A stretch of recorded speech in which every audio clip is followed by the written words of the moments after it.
अस्सलाम वालेकुम एवरीवन। आज मैं शाही टुकड़ा बनाने वाली हूँ। शाही टुकड़ा मेरा नहीं सबका फेवरेट होता है। शाही टुकड़ा को बनाने के लिए ब्रेड लेना होगा। ब्रेड को ट्रायंगल शेप में कट कर लेना होगा अकॉर्डिंग योर शेप। अगर ट्रायंगल शेप में नहीं पसंद है आपको तो आप ऐसे ही रहने दें उसको स्क्वायर शेप में ही। तेल को हमने गर्म कर लिया था, उसमें कटे हुए ब्रेड को एक एक करके डालेंगे और अच्छे से इसको डीपली फ्राई कर लेंगे। दोनों तरफ अच्छे से गोल्डन ब्राउन होने तक उसको फ्राई करेंगे, फिर उसको निकाल लेंगे। शाही टुकड़ा बनाने के लिए रबड़ी तैयार करनी होती है। रबड़ी को तैयार करने के लिए दूध में थोड़ा सा मिल्क पाउडर ऐड करेंगे और उसको चलाते रहना है। इसको अच्छे से पका लेंगे जब तक दूध आधा ना हो जाए, पककर वो आधा हो जाए, इतना ही पकाना है, वो अच्छी रबड़ी तैयार होगी। फिर और चाशनी भी बनानी होती है। चाशनी बनाने के लिए उसमें शुगर और थोड़ा सा लेमन जूस फूड कलर को ऐड करेंगे। अच्छे से इसको चाशनी को इतना अच्छे से पका लेना है, मतलब आपको इतना पकाना है कि जब तक इसमें तार जैसे ना बनने लगे, आपको इतना ही पकाना है, उतना पकाओ इसको चाशनी को। और चाशनी अच्छे से बनकर रेडी हो जाए तो जो फ्राई किए हुए ब्रेड है उसको एक एक कर चाशनी में डिप करना है। अच्छे से डिप कर लें, चाशनी में ही इसको फूलना है ब्रेड को।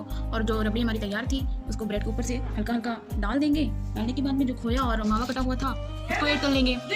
बस बनकर तैयार हो गया शाही टुकड़ा। आप लोग बताइएगा कमेंट्स में कैसा बना है।